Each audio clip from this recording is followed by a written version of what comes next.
Assalamualaikum warahmatullahi wabarakatuh. Perkenalkan, nama saya Riara Megesana Yahya, MPM 18179, kelas B, mata kuliah Perbandingan Hukum, dosen Tuti Rastuti, SH.MH. Di sini saya akan menjelaskan mengenai perbandingan hukum perdata. Sumber yang saya pilih yaitu dari ketiga buku tersebut.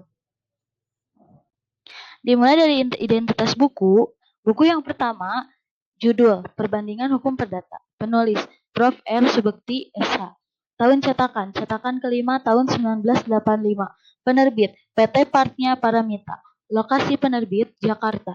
Jumlah halaman, 85 halaman. Buku kedua, judul, Kapita Selekta Perbandingan Hukum. Penulis, Prof. Dr. Sunarjati Hartono, SH. Tahun cetakan ke-7 tahun 1991.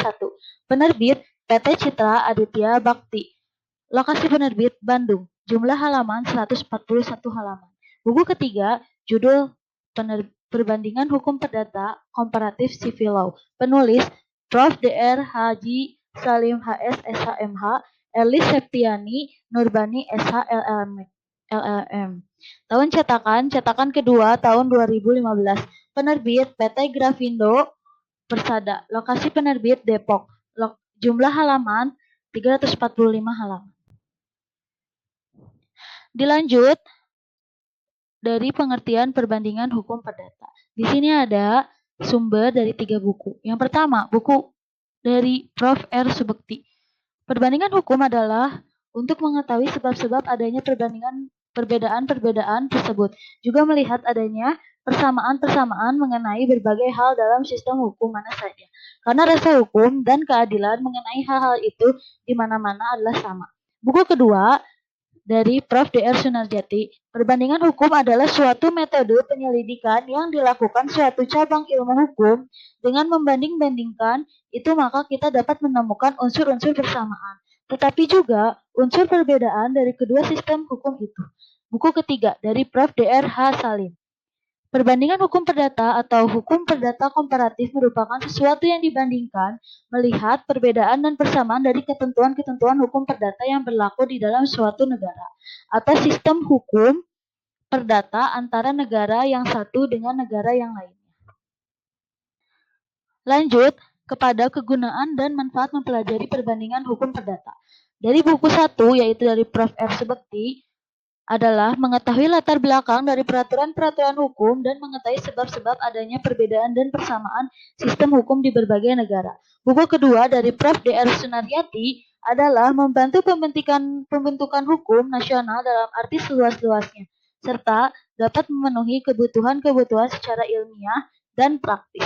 Buku ketiga, Prof. Dr. H. Salim, adalah Sudikno Mertokusumo mengemukakan dua manfaat perbandingan hukum perdata, yaitu A. Manfaat teoritis. Pentingnya dalam kerangka pengembangan dan pembelajaran mata kuliah perbandingan hukum perdata itu dengan membandingkan sistem hukum yang berlaku di negara lain. B. Manfaat praktis. Pentingnya dalam kerangka penyusunan rancangan KUH perdata dan proses penemuan dan penerapan hukum oleh hakim di dalam putusannya.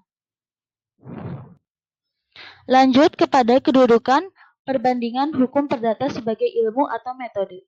Di buku pertama dari Prof. R. Subekti, kedudukannya sebagai ilmu. Karena secara tersirat suatu cabang ilmu hukum, maka pelajaran perbandingan hukum itu mempunyai banyak persamaan dengan apa yang dinamakan sosiologi hukum. Buku kedua dari Prof. Dr. Sunarjati, kedudukannya sebagai metode. Karena suatu metode penyelidikan yang dilakukan untuk menemukan unsur-unsur persamaan, tetapi juga perbedaan dari kedua sistem hukum di negara lain. Dan yang terakhir, buku 3 dari Prof. Dr. H. Salim, kedudukannya sebagai metode. Karena suatu metode atau cara untuk melihat perbedaan dan persamaan dari ketentuan-ketentuan hukum perdata yang berlaku di dalam suatu negara atau sistem hukum perdata antara negara yang satu dengan negara yang lainnya. Lanjut kepada ruang lingkup hukum perbandingan.